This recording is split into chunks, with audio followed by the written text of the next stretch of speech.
बिहार में मुख्यमंत्री नीतीश कुमार के विवादास्पद बयान पर अब सियासी घमासान छिड़ा हुआ है। आरजेडी ने मुख्यमंत्री नीतीश कुमार के खिलाफ मोर्चा खोल दिया है। दरअसल बिहार विधानसभा के मानसून सत्र के दौरान बुधवार को मुख्यमंत्री नीतीश कुमार विपक्ष पर इस कदर भड़के हुए नजर आए कि हर कोई हैरान था। उन्होंने आरजेडी की महिला विधायक रेखा पासवान से सदन में अभद्र शब्द भी कहे। उन्होंने कहा कि महिला हो, कुछ नहीं जानती हो। सीएम के इस बयान के बाद आरजेडी के विधायकों ने जोरदार हंगामा कर दिया। पहले आपको नीतीश कुमार का वो बयान सुनवाते हैं जिसके ऊपर विवाद हो गया है। सपोर्ट किया और जब सब लोगों को सपोर्ट किया गया पूरी सर्वसम्मति से, अरे महिला हो, कुछ जानती नहीं हो, महिला को अरे बोल रही है, कहां से आते? इन लोगों के साथ जो है ये लोग कोई महिला को आगे बढ़ाया था? अरे हम 5 के बाद में महिला को बढ़ाए हैं, बोल रही हो फालतू। इसीलिए हम कह रहे हैं चुपचाप सुनो। अरे ऐसे ही बोल रहे, अरे क्या हुआ, सुनोगे नहीं? हम तो सुनाएंगे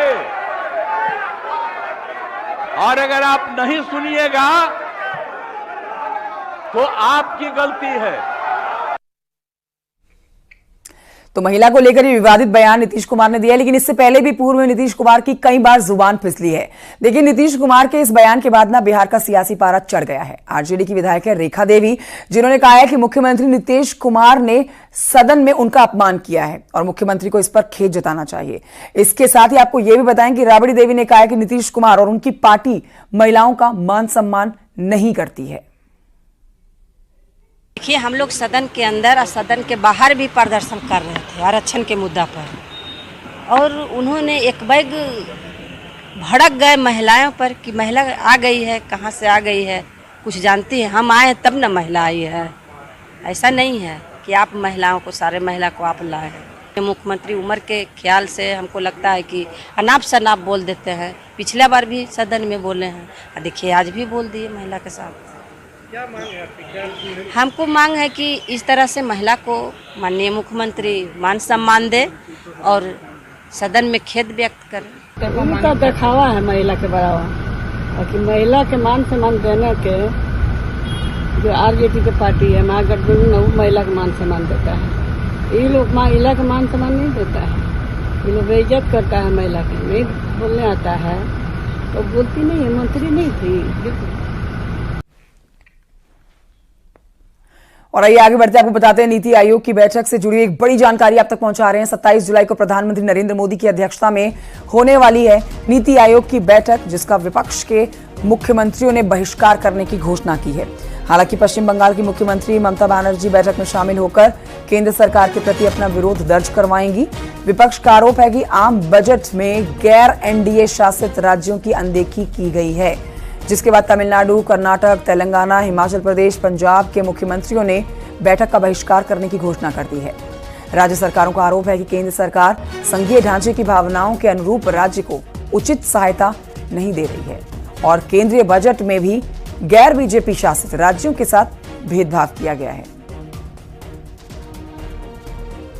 देखिए, नीति आयोग की बैठक में होता क्या है, आपको फंडामेंटली समझना पड़ेगा कि आप बुलाते हो, आप उनको बैठाते हो, आप बड़ी बड़ी बातें करते हो और होता नहीं है कुछ भी नहीं होता है। होने का आपका बजट आपके विजन को रिफ्लेक्ट करता है। आप जिस चीज के लिए पैसा दोगे, करोगे तो वही ना। आपके बजट से ही रिफ्लेक्ट हो रहा है कि आप करना क्या चाहते हो। नीति आयोग की मीटिंग में आप मुझे बता दो कि आज तक ऐसा क्या फंडामेंटल और सब्सटेंशियल काम हुआ है। वहां पर सिर्फ एक ही काम होता है कि कैसे किस राज्य को पीछे ढकेलना है, किस राज्य को आगे बढ़ाना है। तो कहने का मतलब यह है कि सरकार अगर इतना नॉन कोऑपरेटिव और इतनी छोटी मानसिकता से प्रोग्रेस कर रही है तो उनको जगाना पड़ेगा, उनको बताना पड़ेगा कि आप गलत कर रहे हो। तो नीति आयोग की बैठक का बहिष्कार करने के विपक्ष के फैसले पर केंद्रीय मंत्रियों ने पलटवार किया है। केंद्रीय मंत्रियों ने कहा है कि नीति आयोग की बैठक में राज्यों के विकास का रोडमैप तैयार होता है और विपक्ष का यह विरोध केवल मोदी जी के प्रति उनकी घृणा का प्रतीक है। शायद उसके कारण ये विपक्षी दल अपने लोगों की भी चिंता नहीं करते, अपने समर्थकों की भी चिंता नहीं करते, लोकतंत्र की भी चिंता नहीं करते। बजट में तो भेदभाव नहीं हुआ है। मैं उसके बारे में आपके साथ कुछ फैक्ट्स आपके सामने रखना चाहूंगा, और ये इन्होंने पहले भी किया है। मुझे याद है कि पिछले साल मई 27 मई 2023 को 8 ऑपोजिशन के chief ministers, Kejriwal ji, Mamata Banerjee, MK Stalin जी, इन्होंने नीति आयोग की एक जो मीटिंग हो रही थी विकसित भारत एट 2047, उसको बायकॉट किया था। ये विषय दुर्भाग्यपूर्ण है और विशेष रूप से कांग्रेस और इंडी गठबंधन के दल पर्सनल इंटरेस्ट को ज़्यादा महत्व दे रहे हैं बजाय पब्लिक इंटरेस्ट के। नीति आयोग एक संघवाद के विचार की संस्था है जिस पर पूरा फेडरलिज्म के दृष्टि से विकास कार्यों की चर्चा की जाती है, और इसलिए जो बायकॉट है ये दुर्भाग्यपूर्ण है।